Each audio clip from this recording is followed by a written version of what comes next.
I came home after 6 months working offshore to find my 3 kids abandoned and starving. My wife left a message. On the mirror, I'm leaving you the trash. You're not on my level. The judge ordered her to pay $9,000 monthly or go to jail. Sup Reddit. I'm Jake, 34 male. Worked 6 months on an offshore oil platform, sending home $6,000 every month like clockwork. Came back early to surprise my family. Instead, found my 3 kids abandoned, starving, sleeping on a piss-stained mattress in an empty house. My wife Victoria had stolen $48,000, cleaned out everything valuable, and run off with some millionaire.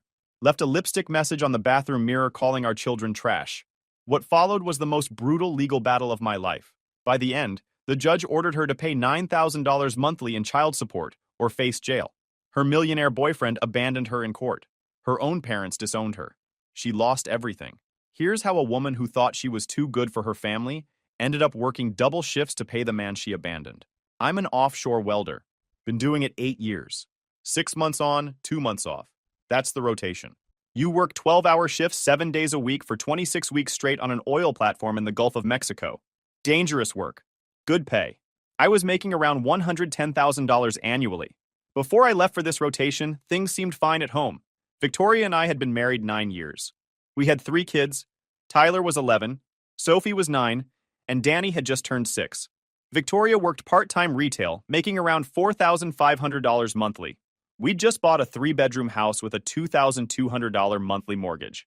The kids were in good schools. We were saving money. Life was functional. The arrangement was simple. I'd send $6,000 home every month. That covered mortgage, utilities, groceries, kids' expenses, everything. Victoria would use her income for personal stuff and extras. Made sense. 6 months straight, I sent that money without fail. That's $36,000 total. Had about $30,000 saved separately. Money I'd been putting away for years to pay down the mortgage faster. Victoria knew about it. We'd talked about being debt-free in 10 years. My rotation was supposed to end first week of December, but the job finished early. We completed the pipeline connections 2 weeks ahead of schedule. Platform supervisor gave us the option to head home early or stay for extra pay. Usually I'd take the extra money, but I'd missed Halloween and Thanksgiving with my kids. Decided to surprise them. Flew from the platform November 20th. Helicopter to the coast, then flights home. Thinking the whole time about surprising the kids. Got a rental car at the airport instead of calling Victoria. Wanted to keep the surprise intact. First thing I noticed pulling up to the house was the grass hadn't been mowed in months. Looked like an abandoned property. Second thing was the front window curtain torn and hanging crooked. Third thing was all the lights were off, even though it was dark outside. Got a weird feeling. Pushed it aside. Walked up to the front door, put my key in the lock. It didn't turn right. Had to force it 3 times before the lock finally gave with this grinding sound. Should have been my first warning.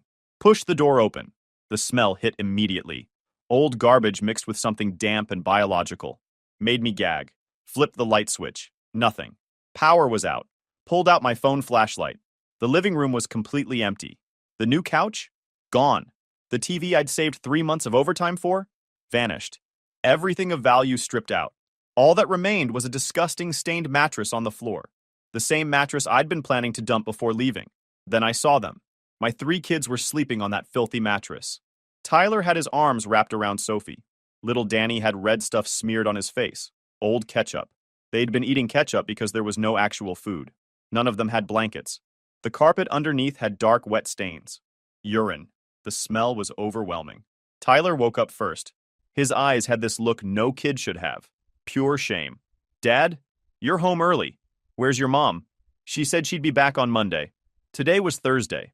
Walked to the kitchen, opened the refrigerator. Expired mayonnaise. Something green and fuzzy. Nothing else. 6 months offshore, sending $6,000 home monthly. $36,000. Money for food, utilities, mortgage. Where did it all go? Dad, I'm hungry. Danny appeared barefoot. Mom only left bread 3 days ago, but there's none left. Gripped the counter. Took 3 deep breaths. Walked to the bathroom. The mirror had writing in red lipstick. I'm leaving you the trash. Below it, a folded note.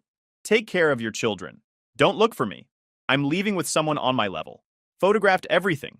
Mirror, note, empty house, my kids. Tried calling her 3 times. Blocked. Went to the corner store.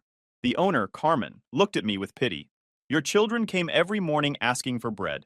I gave them what I could these last few days. You owe me $30. A stranger had been feeding my kids. Paid her, thanked her, bought actual food, got back and started making instant noodles. My hands were shaking, not from fear, from rage so cold it felt like ice. Tyler sat watching me cook. Mom brought a man over. Started showing up maybe 2 months ago. He slept in your bed. Then a truck came and took everything. Mom said we were all moving together, but then she said only she was leaving. We had to watch them drive away. She said she'd be back on Monday. That was 5 days ago. 11 years old. Watched his mother abandon him for another man. Served 3 plates. Danny cried while eating. Sophie ate so fast she started coughing. Tyler wiped Danny's mouth with his dirty shirt, doing his mother's job. Something fundamental changed in me that night. She wanted to play in the big leagues. I was going to show her exactly what it cost to abandon my children. At 2 a.m., drove them to the emergency room. The doctor examined them, then took me aside. The youngest has severe dermatitis from prolonged urine contact. All 3 show signs of dehydration and malnutrition. When was the last time they ate properly? I just got back from working offshore. I didn't know. She gave me that look. Bad father. I'm going to have to report this to social services. Please, I just found them like this. Let me fix it. Something in my voice convinced her. Or maybe she saw Tyler with his arms around his siblings. This time. But if I see them like this again, they go into foster care immediately. She documented everything. Took photos, made notes. These records can be subpoenaed in custody disputes, she explained. She was giving me evidence. At the pharmacy, tried to pay the $100 copay for Danny's prescription. Insufficient funds. Tried again, declined. Pulled up my banking app. Balance, $0. 70 recent transaction. Outgoing transfer 4 days ago, $47,850. She'd emptied everything. The $30,000 I'd saved. The $17,850 from my last paycheck. Every single cent. The pharmacy tech waited, watching me realize what happened. The doctor appeared with free sample packets. Use these for now. My kids watched me accept charity at 3 a.m. Got home as sun was rising. Notice taped to the door. Foreclosure warning. Final notice. 6 months in arrears. The first missed payment was exactly when I'd shipped out. Every $6,000 I sent home, she pocketed while the mortgage went unpaid. Photographed that too. That morning, got the kids set up with food. Real breakfast. Sophie cried while eating. Said she couldn't remember her last hot meal. My 9-year-old couldn't remember her last real food. Called my boss. Explained family emergency. He understood. Next call was harder. Family law attorney named Gerald. Old friend of my father's. Scheduled an appointment. Showed him all the evidence. Photos from that first night. Mirror message, note, bank statements showing stolen money, foreclosure notice, medical records. He spread it across his desk and stared. Jake, this isn't just custody. This is criminal. Child abandonment. Fraud. Theft. Child endangerment. Can we get full custody? I'd be shocked if you don't. But here's the problem. If she has no documented income, a judge might order you to pay her spousal support. Even after all this, we need to prove she's financially solvent, has resources somewhere. Went home with those words echoing. That night, while kids slept, opened my laptop. Started searching for Victoria. Her Facebook was deactivated. Everything was gone or private. Then remembered she always used the same username. Birth year combination. Tried Instagram. Found her. Public profile under maiden name. Recently created. The photos made my hands shake. First image, Victoria, on a yacht in white bikini. Fancy drink in hand. She never wore bikinis with me. Caption, new beginnings, living my best life. Posted 3 days ago. Second, luxury restaurant, lobster. The man across from her wore a watch worth more than my truck. Posted 5 days ago. Third, shopping bags. Louis Vuitton, Gucci, Prada. Posted 1 week ago. Caption, finally living the life I deserve. No more holding me back. Photo after photo of luxury. All while my kids were starving, eating ketchup for dinner. Downloaded everything. Every image, comment, location tag. Stared until 3 a.m.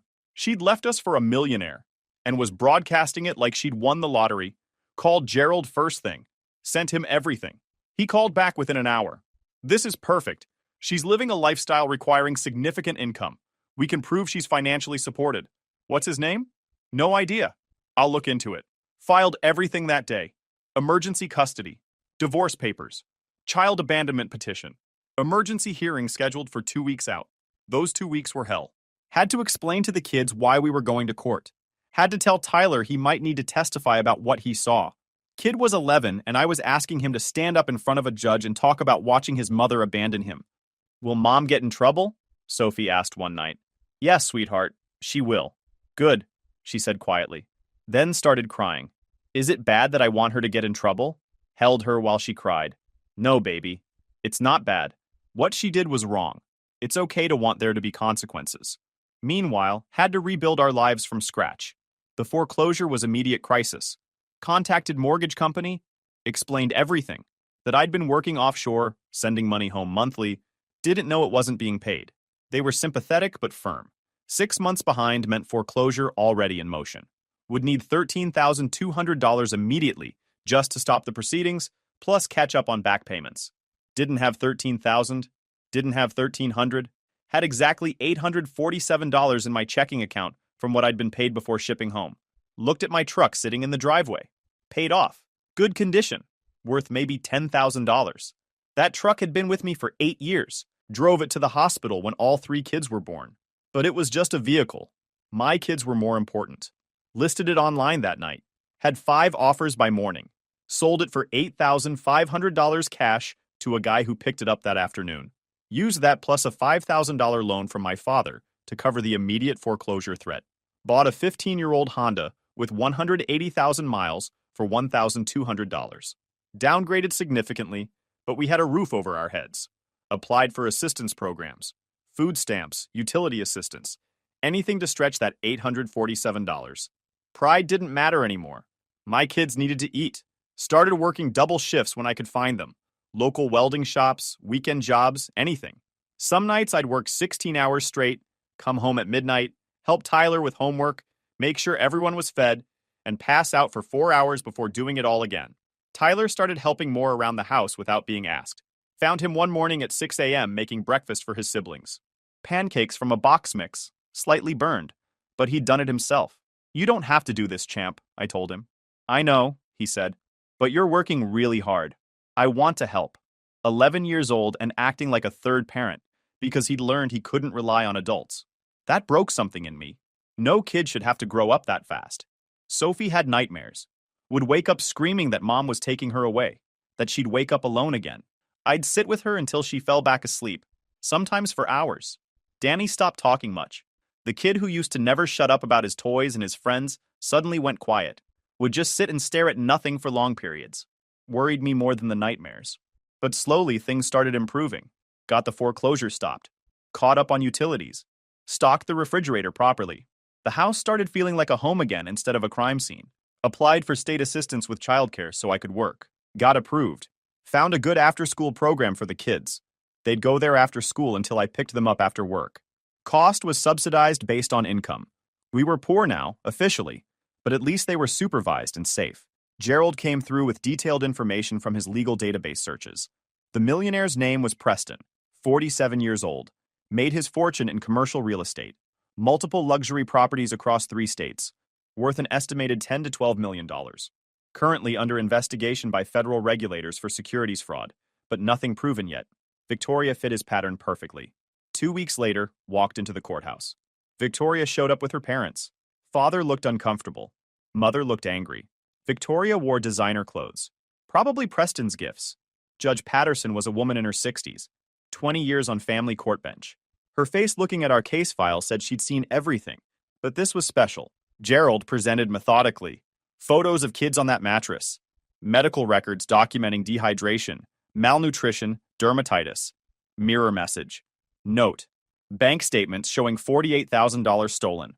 Foreclosure notice. Then Instagram photos displayed on courtroom screen. Victoria on yachts. Luxury restaurants. Designer shopping bags. All posted while her children ate ketchup for dinner. Judge's expression shifted looking at each photo. Your Honor, Gerald said, this isn't a struggling mother making difficult choices. This is premeditated abandonment, followed by systematic fraud. Victoria's public defender tried objecting. Those are merely gifts. My client has no personal income and requires spousal support. Gerald smiled. Let's talk about those gifts and the $36,000 in mortgage payments that never reached the mortgage company. Showed documentation. Every $6,000 deposit I made. Mortgage statements proving no payments received. Transfers from joint account to secret account in her mother's name. From there, transferred to Preston. Victoria's mother covered her face. Father's jaw clenched. Additionally, the defendant liquidated her 3 children's college fund, $15,000. Paid 40% early withdrawal penalty for immediate cash. Pulled out the email. Read Victoria's response when asked why she needed money urgently. Why do they need college funds? My boyfriend will give them positions in his companies. We're building a better future. Judge leaned forward. She liquidated her children's education funds to support a romantic relationship? Yes, Your Honor. Judge turned to Victoria. Do you have anything to say? Victoria stood up, panicked. I was going to pay it all back. Preston promised he would help. I was going to bring the kids once we got settled. You abandoned 3 children ages 6, 9, and 11 in a house with no food, no power, no supervision for 4 days. And you're claiming this was part of a plan to eventually include them? I left them food. I told them I'd be back. Gerald pulled out corner store statements documenting my kids begging for food daily. Medical records showing malnutrition. Your Honor, I'd like to call Mr. Preston, who we subpoenaed. Preston stood from the back. Expensive suit, Rolex. Everything screamed money. Looked like he wanted to be anywhere else. Mr. Preston, are you in a committed relationship with Ms. Victoria? It's complicated. We were seeing each other casually. I wasn't aware she was married with children until her son called my phone 2 weeks ago. Tyler. My 11-year-old had tracked down this guy's number. When did you become aware of her children? 2 weeks ago. When I found out, I ended things. But by then, she'd already transferred approximately $40,000 from various accounts. He turned to Victoria, expression cold. You told me you were single, no kids. No. That your family had disowned you. You said you were building a business and needed startup capital. Victoria stood fast. You knew. You knew everything. You promised we'd be together. Your Honor, I've filed a police report for fraud and theft. This woman gained access to my accounts under false pretenses. He walked out. Didn't look back. Victoria's parents stood up, started walking to the exit. Mom? Dad? Victoria's voice cracked. Her father stopped, turned. The look on his face was grief and disgust. I don't know who you are, but you're not the daughter we raised. We didn't raise someone who abandons her children and steals to fund a fantasy. They left. Victoria screamed after them. They didn't come back. Her lawyer stood. Your Honor, I need to withdraw. My client withheld material information. I can't continue in good faith. Packed up and left. Victoria alone at her table. No lawyer, no family, no millionaire boyfriend, just her and consequences. Judge Patterson picked up the mirror message photo, read it aloud. I'm leaving you the trash. You're not on my level. Silence. Ms. Victoria, you wrote that your husband and children were trash. Not on your level. The irony is breathtaking. She removed her glasses. Full custody to the father. Supervised visitation only, if he chooses to allow it. Child support will be $9,000 monthly. $3,000 per child, based on your demonstrated lifestyle which clearly requires substantial income. You'll also pay $3,000 monthly for 6 months as restitution for stolen college fund. Victoria shaking. I don't have any income. I can't pay that. Then find employment immediately. Additionally, I'm referring this to the district attorney's office for investigation of child abandonment, fraud, and theft. Officer, document the defendant's information. Gavel fell. Court adjourned. Victoria collapsed. I walked out with Tyler, Sophie, and Danny. Tyler had watched through the courtroom window. Seen everything. Is she going to jail? He asked quietly. Maybe. Depends on what the DA decides. Good. Then immediately looked guilty. It's okay to feel that way, champ. What she did was wrong. Next few weeks were a blur. DA filed charges. Monthly child support started hitting my account automatically. $9,000 monthly, garnished from her wages before she saw it. She'd been forced to get a call center job, working 60 hours weekly to afford her studio apartment and the garnishments. Her Instagram went private. No more yacht photos. 6 months after the divorce finalized, got a notification. Preston had been arrested for federal securities fraud. The investigation had started after irregularities were exposed during a civil trial. My lawyers had basically handed the FBI what they needed while tracing Victoria's stolen money. Without knowing it, I'd helped bring down her millionaire boyfriend. Gerald called weeks later. Remember how she signed documents making her a partner in Preston's LLC? She's got joint liability for $200,000 in corporate debt. What does that mean? She tried declaring bankruptcy. Judge denied it. Said she has demonstrable income. The $9,000 monthly she pays you. So now she's working to pay you while simultaneously being sued for Preston's corporate debts. The woman who left because I wasn't on her level was now working double shifts to pay child support while buried under corporate debt from the millionaire who'd used her. Perfect. 3 months ago, got a text from unknown number. Please, can we renegotiate? I can't survive like this. Didn't respond. Just forwarded the mirror photo. Her own words. I'm leaving you the trash. You're not on my level. Block the number. That's when things got really interesting. 2 weeks after I blocked her, my lawyer called. Victoria's trying to file a motion to reduce child support. Says she can't afford basic necessities. Can she do that? She can try. But given her theft, fraud, and abandonment, Judge Patterson is going to eat her alive. Court date is next month. The hearing was short. Victoria showed up looking rough. Cheap clothes, no makeup, hair pulled back in a messy ponytail. She'd aged 10 years in 2. Her new lawyer argued she was working 65 hours weekly at minimum wage and couldn't afford rent, food, and the garnishments. Asked for reduction to $3,000 monthly. Judge Patterson looked at her over those glasses. Ms. Victoria, when you left your children, you were living on yachts and shopping at Gucci. Now you want this court to reduce your obligations because you're working for minimum wage? Your Honor, I made mistakes, but I can't survive. You liquidated your children's college funds. You stole $48,000. You left them to starve. And now you want sympathy because you have to work hard? Victoria's lawyer tried to object. Judge Patterson held up her hand. Motion denied. The $9,000 monthly stands. Furthermore, I'm adding a provision. If you quit or are fired from any job, you'll be held in contempt and face jail time. This court will not allow you to strategically impoverish yourself to avoid your obligations.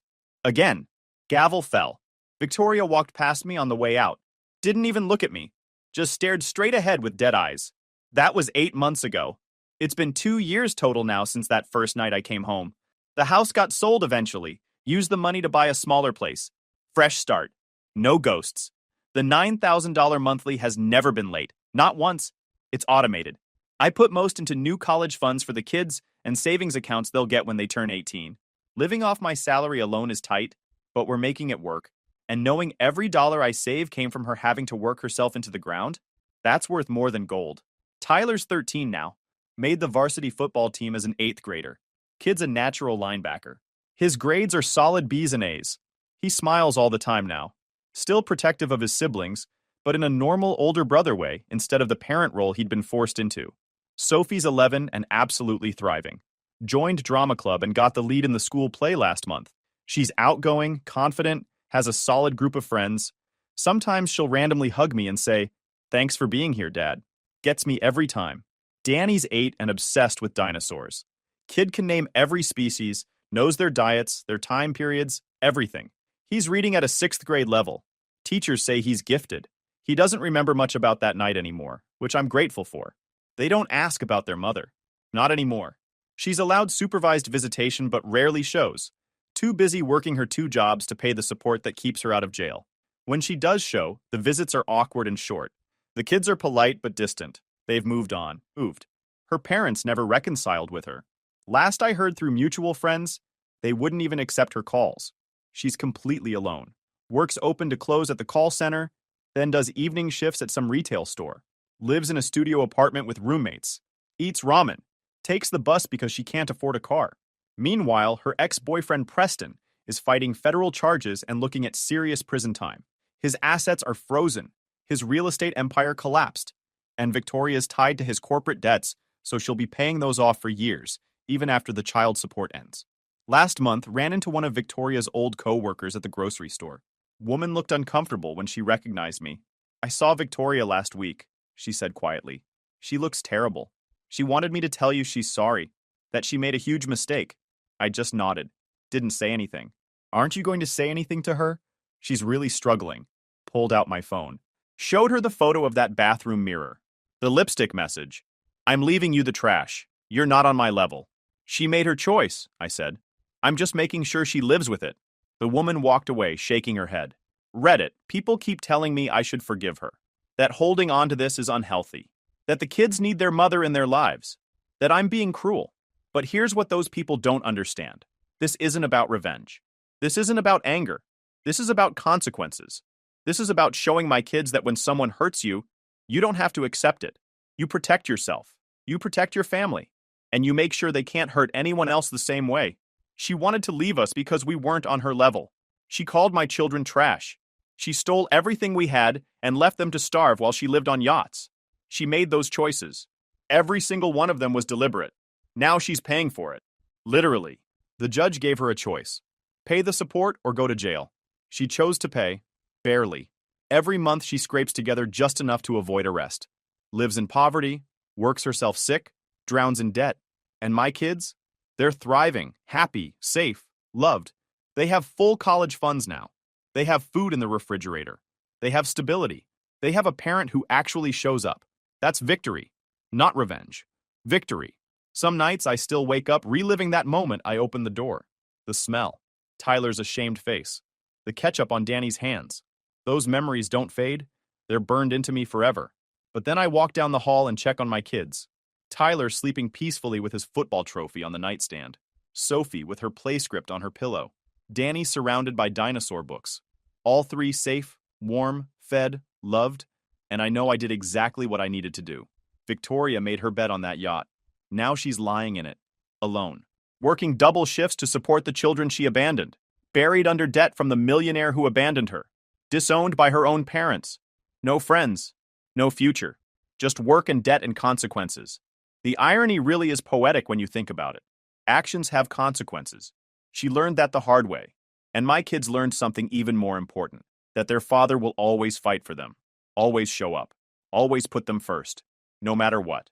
That's the lesson that matters. So to everyone saying I should forgive her, show mercy, think about the kids having their mother back in their lives. Nah, I'm good. She had her chance to be their mother. She called them trash and left them to starve. Now she pays $9,000 monthly to prove just how wrong she was about who's on what level. And honestly, watching her struggle to make those payments every month while my kids thrive, best money I never spent. Also had a detailed history on Preston. 3 previous relationships in the past decade, all with much younger women in their 20s and early 30s. All ended badly. 2 resulted in civil lawsuits. One woman got a restraining order after he threatened her when she tried to leave. He had a clear pattern. Love-bombed younger women in difficult financial situations, made them financially dependent on him, got them to sign documents for his business dealings, then ghosted them when they became inconvenient or demanding. Victoria fit his pattern like a glove. Youngish, financially struggling, married with kids she wanted to escape from. Perfect mark. That information went straight to Gerald, who was building a case that would have made a federal prosecutor jealous. The custody hearing day arrived, got the kids dressed in their best clothes, which wasn't saying much since most of their nice stuff had been sold or stolen by Victoria. But they looked presentable, clean, cared for. Left them with my father in the courthouse hallway. Tyler wanted to come in and watch, but I didn't want him seeing any more than he already had. Kid had been through enough. Walking into that courtroom felt surreal.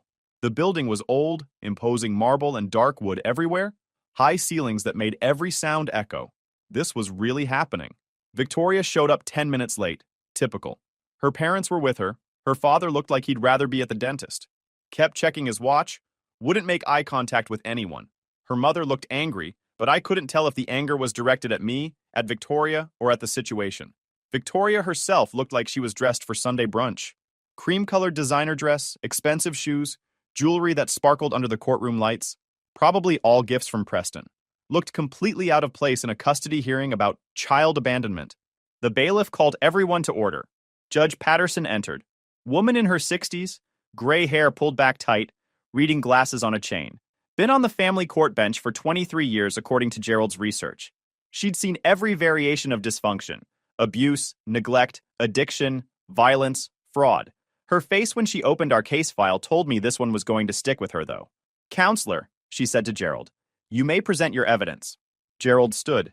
He'd organized everything into a timeline presentation that started with my departure for offshore work and ended with that first night I came home. Every piece of evidence was numbered, dated, cross-referenced. Started with the photos of my kids on that mattress, blown up on the courtroom screen for everyone to see. Tyler with his arms around his siblings trying to keep them warm. Danny with ketchup smeared on his face and hands. The urine stains on the carpet clearly visible in the phone flashlight. The empty room with darker squares on the walls where pictures used to hang. Victoria's mother actually gasped, covered her mouth with both hands. Her father closed his eyes like he couldn't bear to look. These photographs were taken by Mr. Jake on November 20th at approximately 6:30 p.m. when he returned home early from his offshore rotation, Gerald said. His voice was calm, professional, but you could hear the controlled anger underneath. He had sent $6,000 home every month for 6 months. $36,000 total. He believed his family was being cared for. Then came the medical records. The ER doctor's notes displayed on screen. Professional medical language documenting dehydration. All 3 children showed signs of moderate to severe fluid deficiency. Malnutrition, weight loss, vitamin deficiencies, lethargy, dermatitis from prolonged urine exposure. Danny's skin had started breaking down from sitting in wet clothes for days. The doctor's assessment: children appear to have been neglected for a minimum of 4 to 5 days based on presentation. Possible extended period of inadequate nutrition and supervision. Recommend immediate intervention and monitoring. Victoria shifted in her seat. Wouldn't look at the screen. Then the message on the mirror. That red lipstick writing blown up huge. I'm leaving you the trash. The courtroom went dead silent. You could hear people breathing. Judge Patterson leaned forward. She wrote this? Yes, Your Honor. In her own handwriting, in her own lipstick. Left for Mr. Jake to find. Then the note. Victoria's handwriting on flower-patterned paper. Take care of your children. Don't look for me. I'm leaving with someone on my level. The defendant called her own children trash, Gerald said, then abandoned them with no food, no power, no adult supervision for 4 days. Her oldest child, Tyler, age 11, was left to care for his 9-year-old sister and 6-year-old brother. Then the financial records. This was where things got really interesting. Gerald put up the bank statements. Every $6,000 deposit I'd made highlighted in yellow. 6 months of deposits, $36,000. Then the mortgage statements from our lender. Every month showing past due. No payments received, 0. Foreclosure proceedings initiated. Where did the money go? Judge Patterson asked. Excellent question, Your Honor. Gerald pulled out the transfer records. He'd subpoenaed everything. Showed transfers from our joint account, the one where my paychecks deposited, to a secret account Victoria had opened in her mother's name. Then from that account, multiple transfers directly to an account belonging to one Preston, the man she'd been seeing. Victoria's mother stood up. I didn't know. She said she needed help with bills. I didn't know she was transferring it to him. The bailiff told her to sit down. Judge Patterson was taking notes. Continue, counselor. Additionally, Your Honor, the defendant liquidated the children's college education fund without Mr. Jake's knowledge or consent. $15,000. Took a 40% early withdrawal penalty, meaning she sacrificed $6,000 in penalties just to get the cash faster. Pulled out the email from the investment company. They'd asked Victoria why she needed to liquidate the account so urgently. Her response was displayed on screen. Why do they need college funds? My boyfriend will give them positions in his companies when they're older. We're building a better future together. I need this money now for our new life. Judge Patterson's expression went from professional neutrality to barely controlled disgust. She sacrificed her children's education funds to finance a relationship? Yes, Your Honor. The total theft amounts to approximately $48,000 when you include the missed mortgage payments, stolen savings, and liquidated college funds. Then came the Instagram evidence. Gerald had organized it chronologically.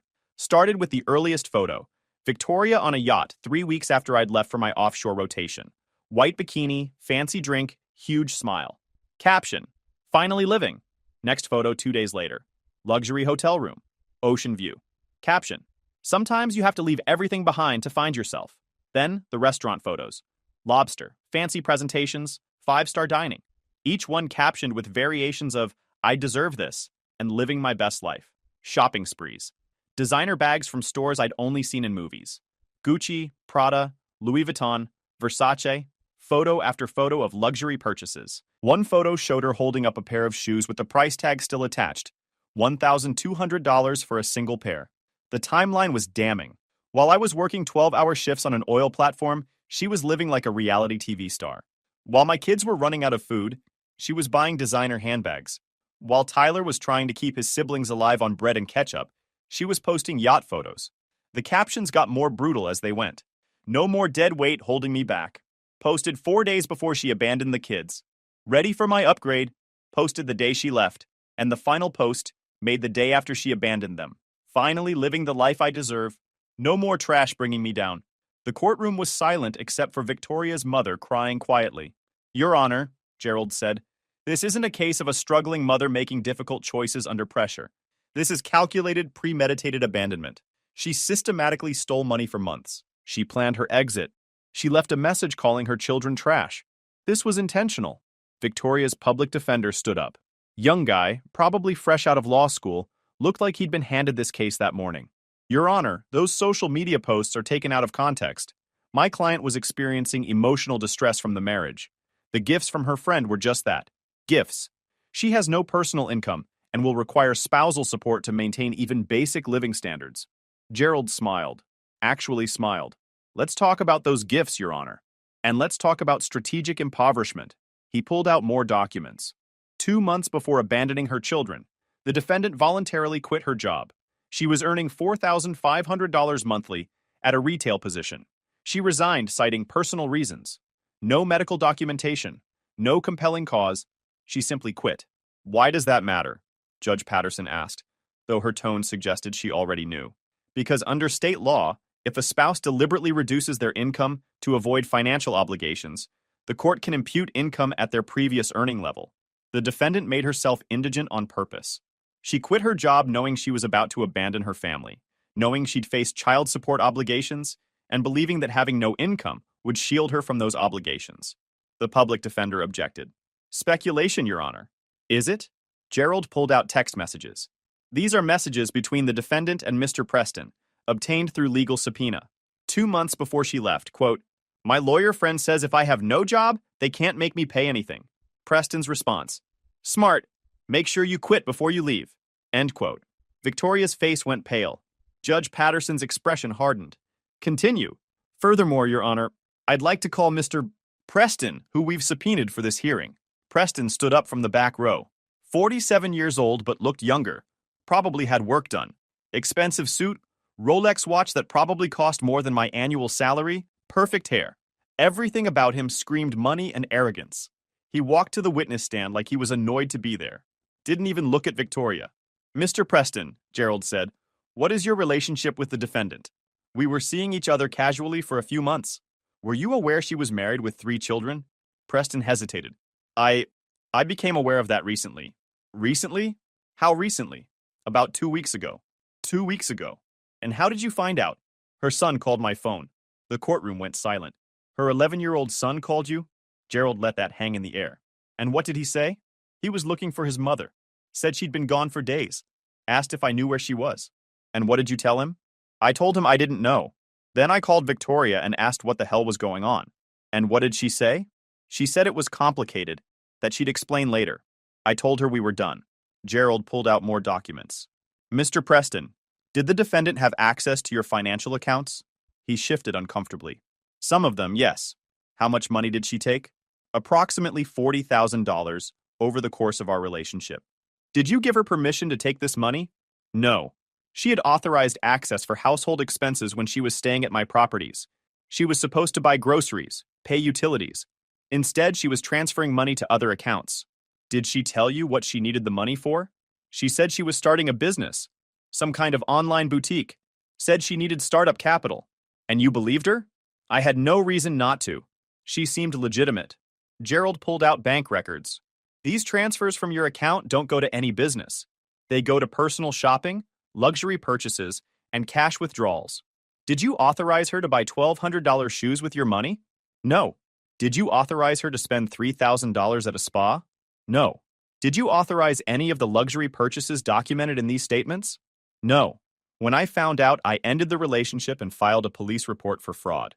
Gerald turned to Victoria. "Miss Victoria, would you like to respond?" She stood up, shaking. "He's lying.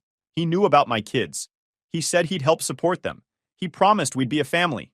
"Your Honor," Preston said calmly, "I have messages from the defendant explicitly stating she had no children, that she was single, that her family had disowned her because of her lifestyle. She fabricated an entire backstory." Gerald displayed the messages on screen. From Victoria, "I'm completely free. No strings attached, no kids, no ex breathing down my neck. Just me ready to start over." Preston, "That's what I like to hear. I'm not interested in complicated." Victoria, "Neither am I. That's why I left all that garbage behind." The word garbage hung in the air. Her own children. She'd called them garbage to her boyfriend. Judge Patterson removed her glasses. Ms. Victoria, do you have anything to say for yourself? Victoria was crying now. I made mistakes. I was going to come back. I was going to bring them to live with us once Preston and I got settled. I just needed time. You abandoned 3 children for 4 days with no food and no supervision, Judge Patterson said. Her voice was ice. You stole $48,000. You liquidated their education funds. You called them trash in multiple forums. And you're claiming this was all part of a plan? Preston promised he'd help me. He said we'd have a good life together. Preston stood up. Your Honor, I promised nothing. This woman lied to me about every aspect of her life. I have no relationship with her. When I discovered she'd stolen from me and abandoned her children, I ended all contact and filed criminal complaints. I'm only here today because I was subpoenaed. He walked out of the courtroom without looking back. They walked out. Victoria screamed after them. They didn't stop. Her lawyer stood. Your Honor, I need to withdraw. My client concealed material information. He left. Victoria was alone. No lawyer, no family, no boyfriend. Judge Patterson picked up the mirror photo. You called your children trash, said they weren't on your level. Silence. The irony is breathtaking. Full custody to the father. Child support. $9,000 monthly. Find employment immediately. If you reduce income deliberately, you'll be jailed. Gavel fell. 2 years later, Victoria works 3 jobs. 80 hours weekly to afford a studio and make garnishments. Preston got arrested for securities fraud, looking at 15 years. She's liable for his corporate debts. Tried bankruptcy. Denied. The $9,000 monthly never stops. I put most into college funds. Tyler's 13, varsity football. Sophie's 11, lead in the school play. Danny's 8, reads at 6th grade level. They don't ask about her. She rarely shows for visits. Her parents never reconciled. She's alone, working constantly, living in poverty. People say I should forgive her. But this isn't revenge. This is consequences. She called my children trash and left them to starve. Now she pays $9,000 monthly while my kids thrive. Best money I never spent. Guys, we are so close to hit 100,000 subscribers on this channel. If you are not subscribed to the channel, please consider subscribing. It really helps hit that 100,000 mark. Thanks for making this dream come true. I put my brother in the hospital. After he screwed my wife and bragged, "You know I always get what I want." My family took his side and tried to get me thrown in jail, so I made them regret it. Sup Reddit. This happened about 2 years ago. I was a pilot living what I thought was a pretty straightforward life. Then I came home early from a flight. That day messed up everything. I, 31 male, have been with my wife Bridget, 29 female, for just over 2 years. Met at a friend's birthday, hit it off, moved in together after 8 months. We did the courthouse wedding before one of my long rotations. Just made sense for benefits and paperwork. She was a physical therapist. I was flying international routes. We had our routines, our inside jokes, our plans. Normal couple stuff. I wasn't supposed to be home. My rotation had me scheduled for another 2 days. Singapore to LAX, then a layover before heading back. 18-hour flights, cramped cockpits, recycled air. The usual. But my airline had staffing issues, last-minute schedule swaps, and suddenly I'm landing at LAX 48 hours early on a Tuesday afternoon. I texted Bridget from the airport. Home early. See you soon. Read 3:12 p.m. No response. Whatever. She was probably elbow deep in someone's rotator cuff. Physical therapy sessions ran long sometimes, especially with the geriatric crowd who liked to chat about their grandkids while she stretched their frozen shoulders. The house is in my name. She'd been living there for over a year, but she wasn't on the deed or the mortgage. Same goes for my parents' situation, actually. I'd been helping them with their mortgage for years. Troy, too. Funny how that works. Grabbed an Uber. Driver didn't talk, which was perfect. I just stared out the window at the 4:05 traffic, thinking about sleep, my own bed, my own shower, maybe ordering Thai food and watching something brainless on Netflix. My neighborhood was quiet when we pulled up. Tuesday at 3 p.m., everyone at work. My house looked exactly like I'd left it. Lawn slightly overgrown because I kept forgetting to call the landscaping guy. Potted plants on the porch that Bridget bought and immediately stopped watering. I paid the driver, grabbed my suitcase, walked up to the front door. Key in the lock. Turn. Click. Door swings open. I tossed my keys on the table by the entrance. They landed with that familiar metallic clink. Rolled my suitcase into the hallway, noticed Bridget's yoga mat was still in the corner where she'd left it last week.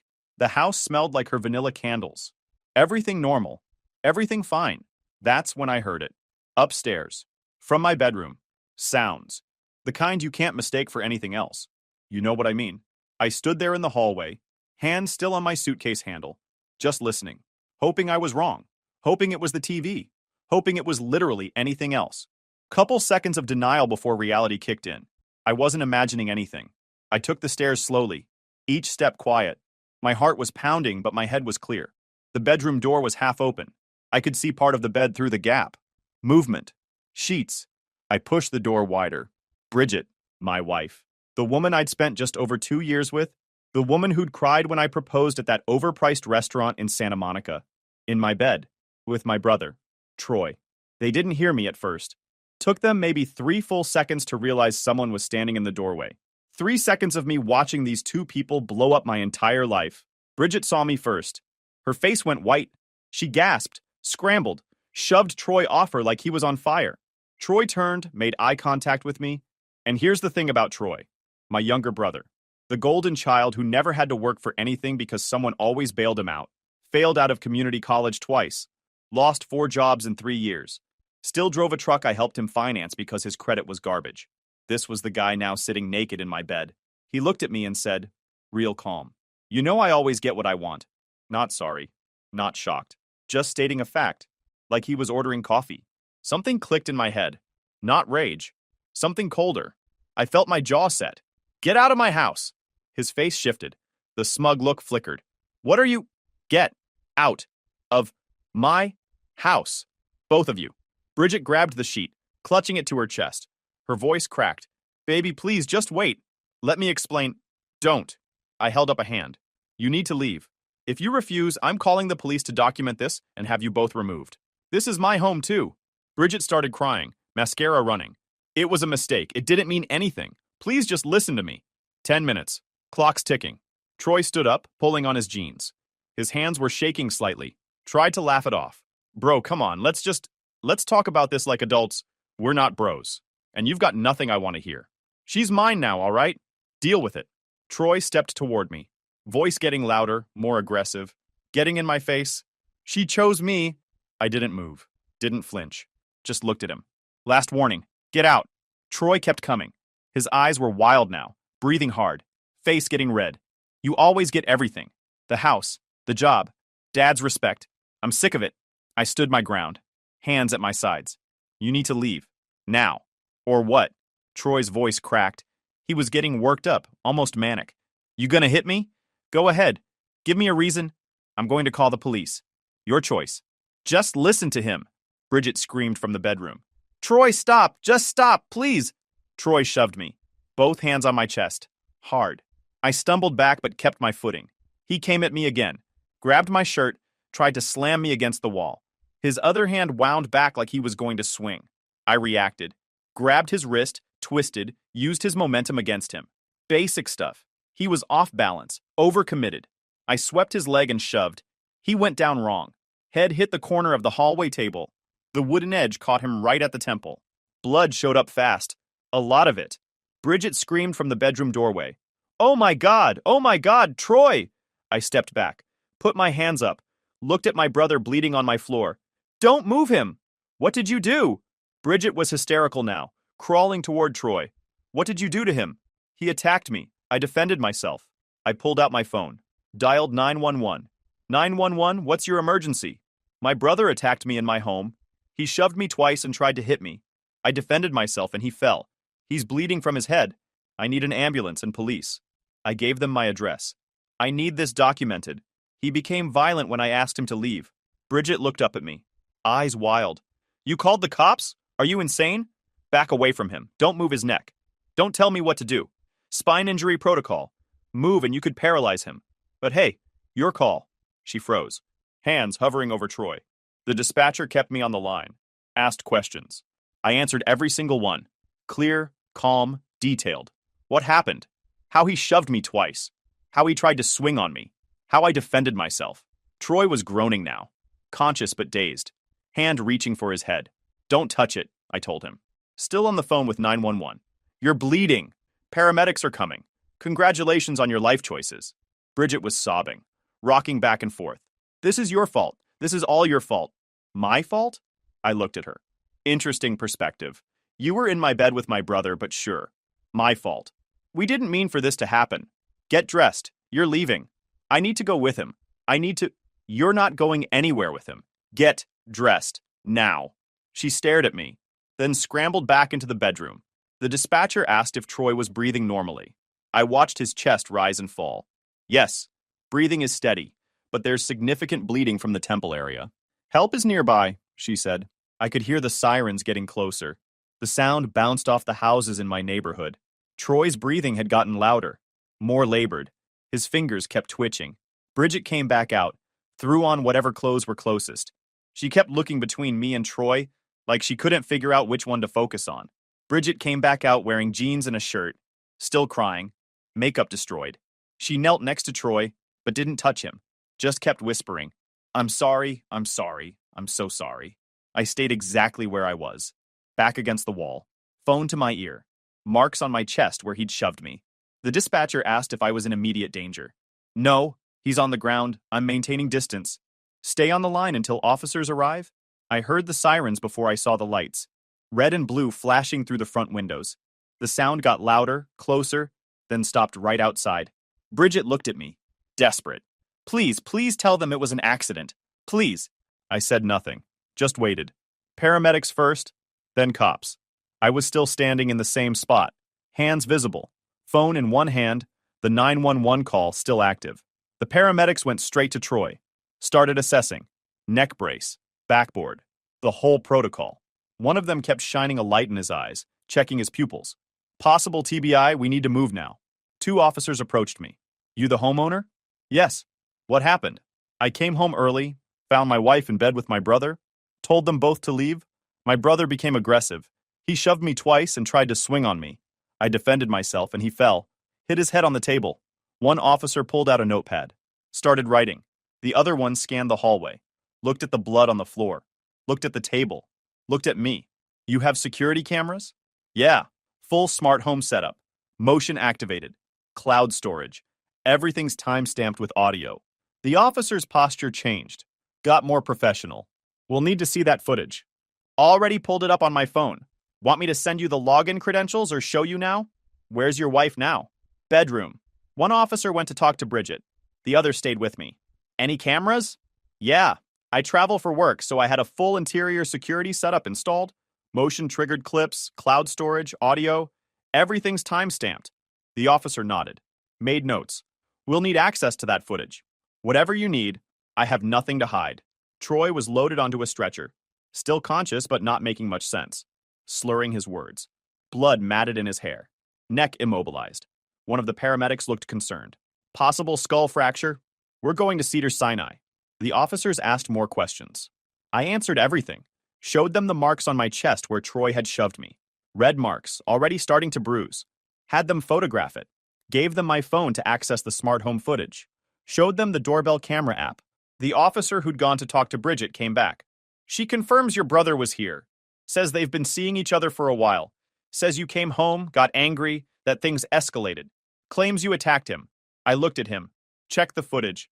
It'll show exactly what happened. He shoved me. Twice. Then grabbed my shirt and tried to swing. I defended myself. The officer pulled up the video on my phone. Watched it twice. Showed it to his partner. They both nodded. Everything documented. Everything time-stamped. The officers finished their notes. We'll be in touch if we have more questions. You can file a formal complaint for the assault if you choose to. I want to cooperate fully. I'll sign whatever you need. One of them nodded. We'll include that in the report. Bridget tried to leave with the ambulance. I blocked the doorway. Keys, phone, now. What? No. I need to go with him. You need to get out of my house. Please. Her voice broke. She grabbed my arm. Please don't do this. I made a mistake. I'll do anything. I pulled my arm away, held out my hand. House key, car key if you drove here. Hand them over. She fumbled with her key ring, hands shaking so bad she dropped it twice. Where am I supposed to go? I don't have anywhere. Not my problem. Should have thought about that before. Baby, please. She was full on sobbing now, snot running down her face. I love you. I made a mistake. It was just one time. Please don't throw away 3 years. One time? I looked at her. This was the first time? She couldn't meet my eyes. That's what I thought. I gestured to the counter. Keys. Now. She placed the house key on the kitchen counter, hands trembling. Can I get some of my things? 5 minutes. Then you're out. 5 minutes? All my stuff is here. Should have thought about that. She ran upstairs. I heard drawers opening, things being thrown into bags. She came back down with a duffel bag, mascara streaked down her face, eyes red and swollen. Please, she tried one more time, standing in my doorway, voice barely a whisper. Please, can we just talk about this tomorrow? When you've calmed down? I am calm. Get out. I'm begging you. I know. Leave. She stood there, mouth opening and closing, looking for words that didn't exist. Out. Now.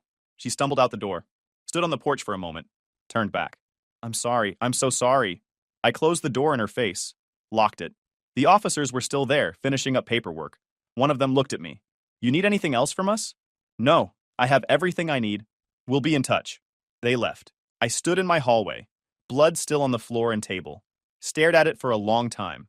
Then I got cleaning supplies from under the sink and scrubbed until it was gone. I didn't sleep that night. Sat on my couch with all the lights on, going through the smart home footage frame by frame. Saved everything to 3 different cloud storage accounts. Made copies on 2 external hard drives. Backed it up to a USB drive I put in my safety deposit box the next morning. The footage was crystal clear. Audio and video. Troy following me into the hallway. Him shoving me. Him grabbing my shirt and winding up to swing. Me defending myself. Him falling backward, head connecting with the table corner. The sickening thud. Him going down. Self-defense. Clear as day. I watched it 12 times. Noted every timestamp. Every moment Troy initiated contact. Every time I gave him a chance to walk away. Every second that proved I'd tried to avoid confrontation. Labeled each file with date, time, location. Created a master document listing every piece of evidence I had.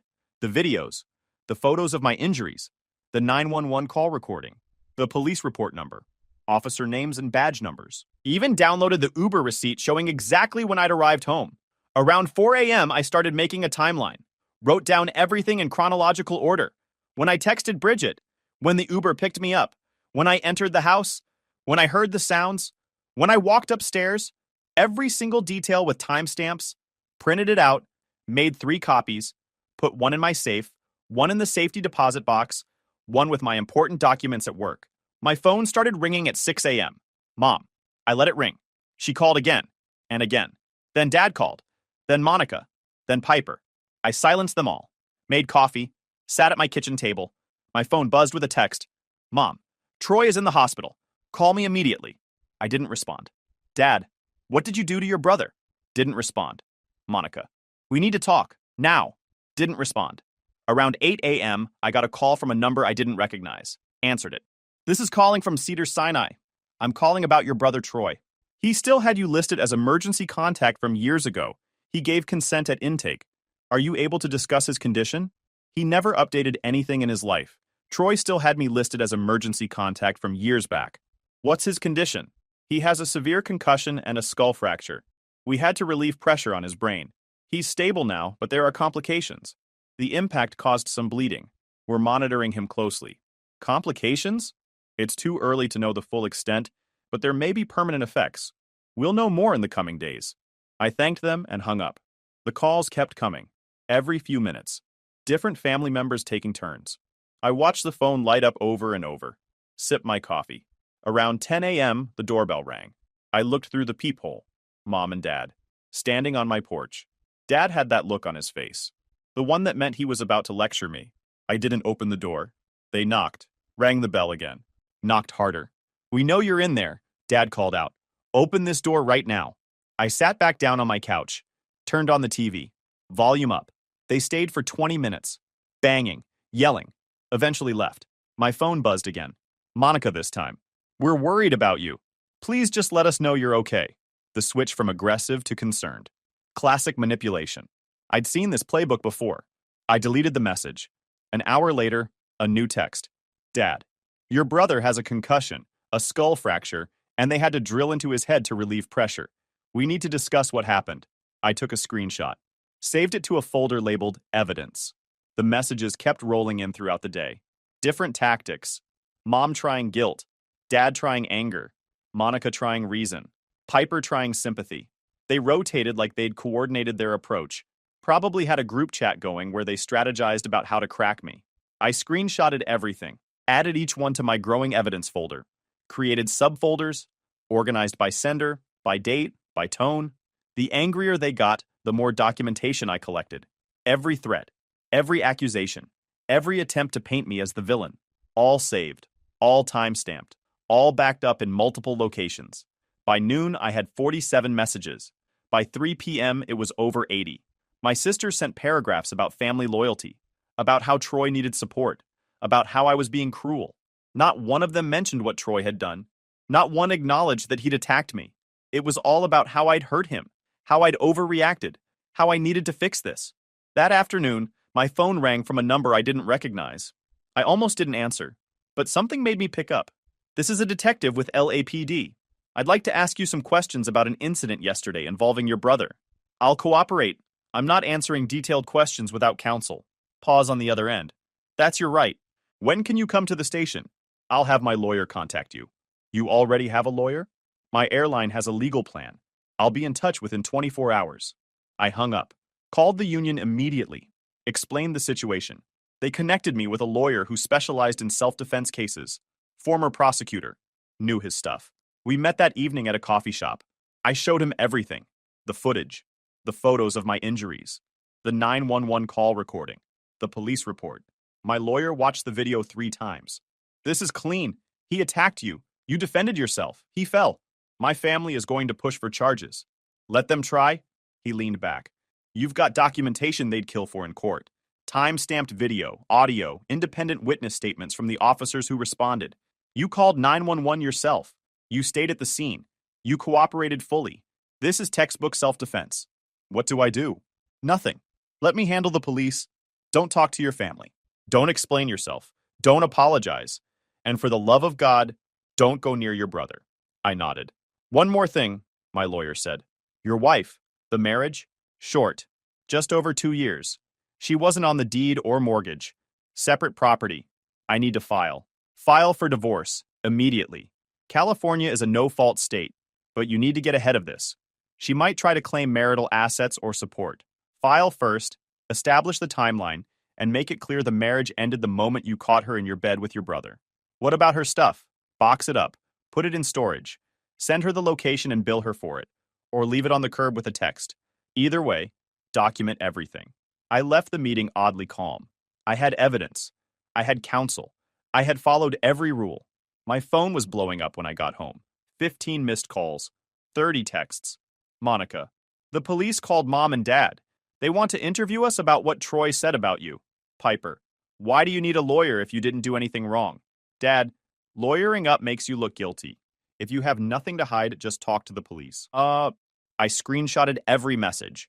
Added them to my evidence folder. Then I typed one message to the family group chat. My lawyer will handle all communication with police. Do not contact me directly.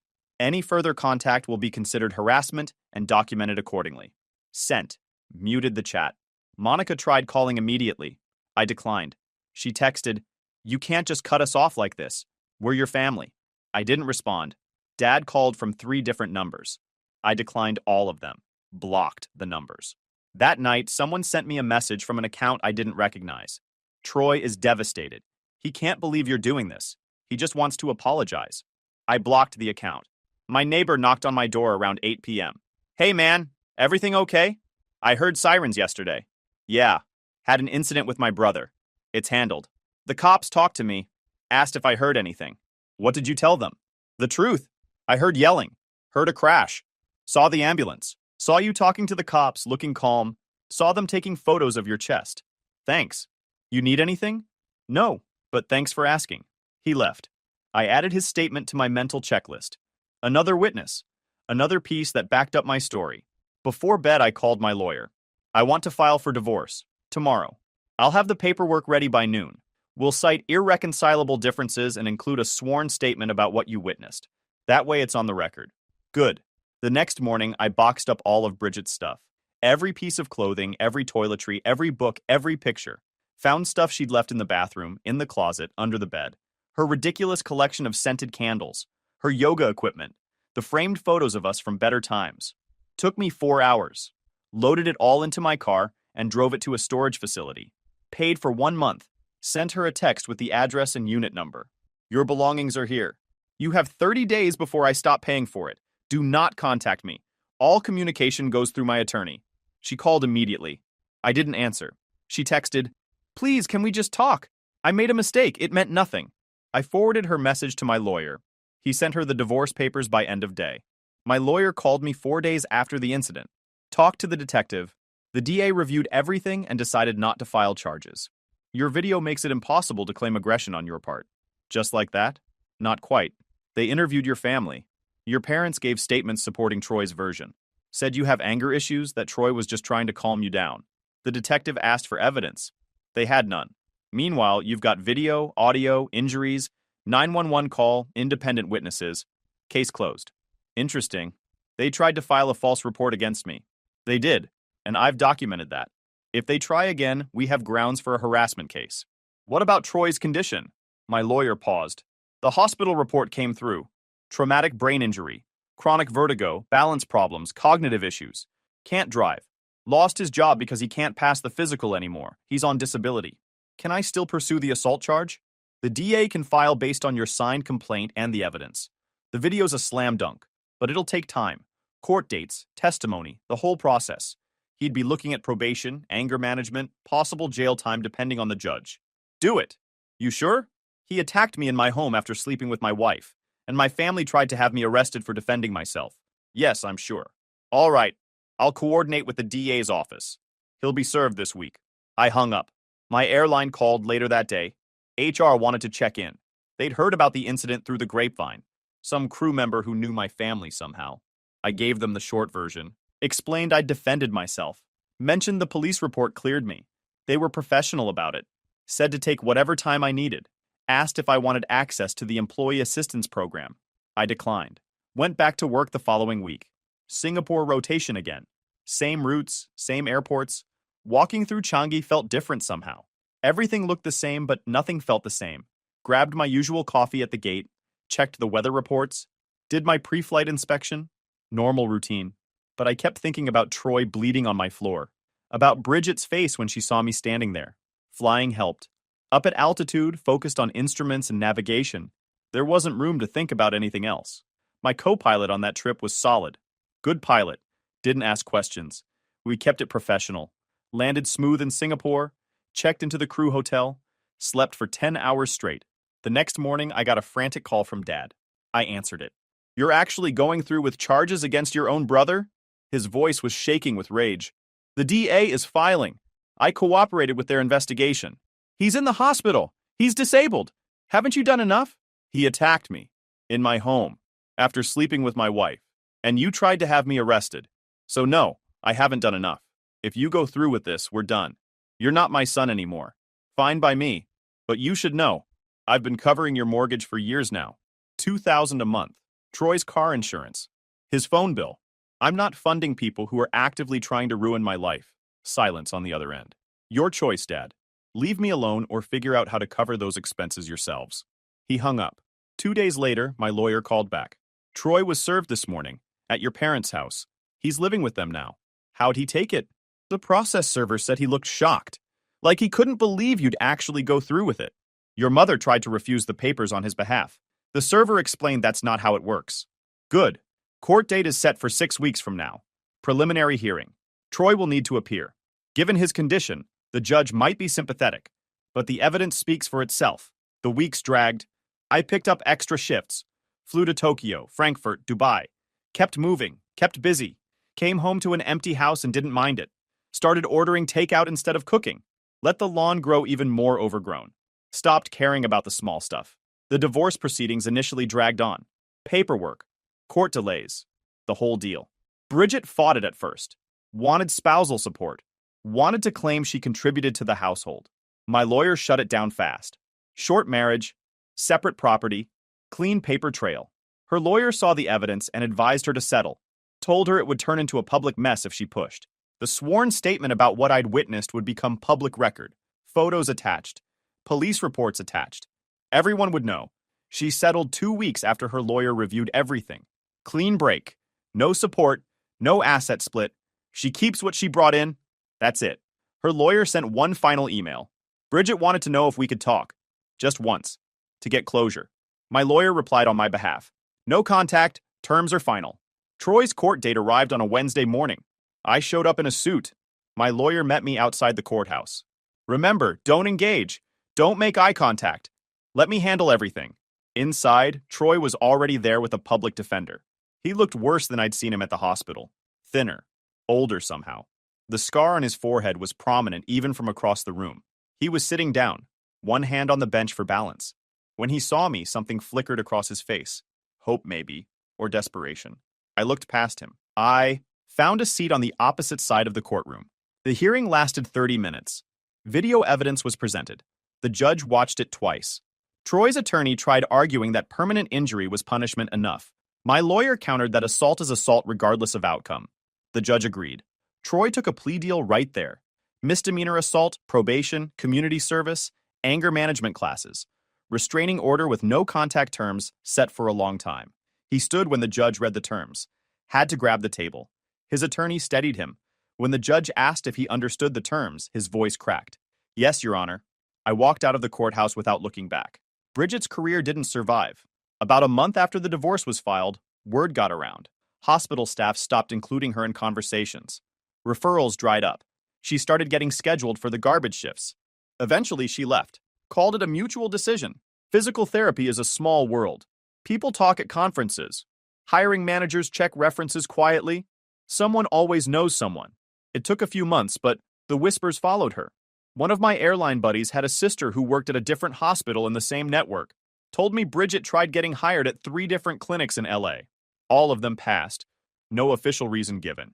Just never got past the interview stage. Last I heard, she'd moved back to Arizona. Some clinic job making a fraction of what she used to earn. Living with her parents at 29. My family kept trying for a while. New phone numbers, letters, messages through mutual friends. I blocked every number. Returned every letter unopened. Cut off anyone who agreed to pass messages. After I made it clear about the finances, they got quieter. Dad tried calling once more to negotiate. I kept it simple. Stop harassing me, and I keep helping with the mortgage. Come at me legally or keep pushing. I stop immediately. They couldn't afford to lose that income. So they backed off. Monica tried showing up at my airline's crew lounge once. Security stopped her at the entrance. She didn't have credentials. I watched from inside the secure area as she argued with the guard. Eventually, she left. I filed a report with my company, added her name to the unauthorized visitor list. Piper sent one final email 3 months later. Long message about how family should forgive, how everyone makes mistakes, how Troy was suffering, how Mom cried every day, how Dad's health was declining from the stress, how I needed to be the bigger person. I read it once, deleted it, blocked her email address. Eventually, the attempt stopped. Months passed. I picked up extra shifts at work, flew to Japan, spent a week in Tokyo, started hitting the gym regularly, bought a new car, a Mustang GT with a V8 that growled. Life got quieter, better. Then Christmas rolled around. My new phone buzzed. Unknown number. I answered because I wanted to hear what they'd try this time. It's Monica. Before you hang up, just listen. Mom and Dad want you at Christmas dinner. Troy is doing better. He's in therapy. He wants to apologize properly. Please come. Will Troy be there? He's family. Of course he'll be there. I thought about it. They wanted to play happy family. Wanted to pretend everything was fine. Wanted me to sit across from the man who attacked me after sleeping with my wife. But I also wanted to see it. Wanted to see Troy's face. Wanted to watch them squirm. Wanted them to understand that nothing had changed. I'll be there. 6 o'clock. She responded with relief. Thanks. Promises that this would be good for everyone. I wasn't going to reconcile, but I needed them to understand something. Spent the days leading up to Christmas running scenarios in my head. What they'd say. How they'd act. Prepared for every angle. Made sure my car had a full tank in case I needed to leave fast.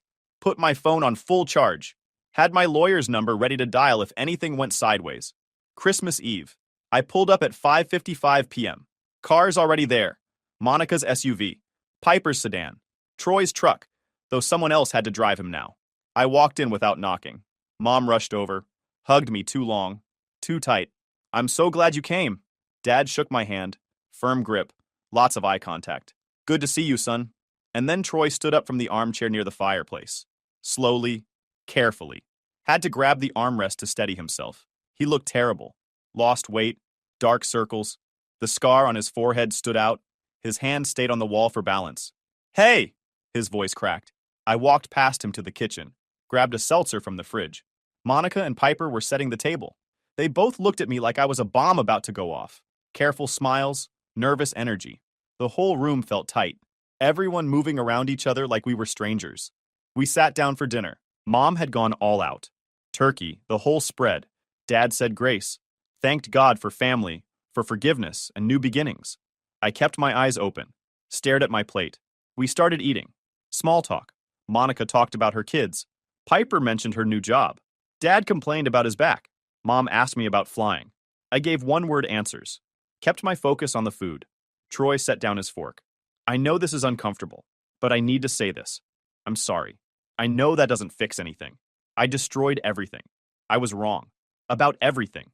I attacked you and you defended yourself. I'm in therapy now. I'm working on myself. And I love you. You're my brother. The whole table went quiet. Everyone watching me. Waiting. I turned to Monica. Can you pass the potatoes? Troy stopped, mouth still open. The words just gone. Monica slowly passed the bowl. I spooned potatoes onto my plate.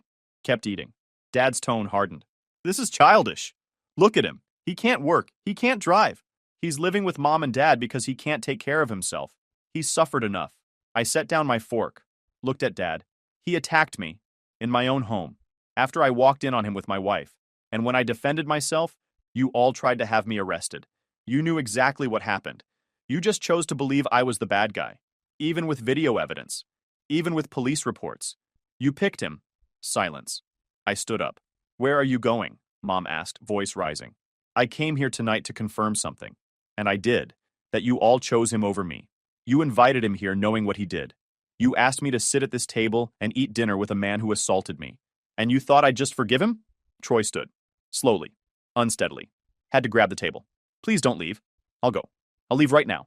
Just stay. I walked to the door. Dad followed. If you walk out that door, I turned. What? You'll call the cops on me again? Already tried that. Didn't work. The room went silent. I opened the door. Troy was right behind me. Desperate. Moving too fast. He stumbled, caught himself on the doorframe. Wait, please, just one word. Just tell me you hate me. Anything. I looked at him. You know what your problem is, Troy? You always thought you could take whatever you wanted and someone else would clean up the mess. Well, not anymore. I walked out without looking back. The cold air hit me as I stepped off the porch. I got in my car, started the engine. The house was lit up like a Christmas card. Perfect and warm and completely fake. I pulled out of the driveway, checked my rearview mirror once. Troy was still standing there, leaning against the doorframe, watching my taillights disappear down the street. By the time I got home, I had 23 missed calls. I blocked every number, canceled the mortgage payments the next morning, canceled Troy's insurance and phone bill. They made their choice when they defended him after he attacked me, when they expected me to pretend everything was fine. I didn't choose this. They did. Now, 2 years after everything went down, I've got a new house, a dog named Maverick, a girlfriend named Harper who respects my boundaries and doesn't push. Built it all after my family tried to destroy me for refusing to be their doormat, and it's better than anything I had before. Guys, we are so close to hit 100,000 subscribers on this channel. If you are not subscribed to the channel, please consider subscribing. It really helps hit that 100,000 mark. Thanks for making this dream come true.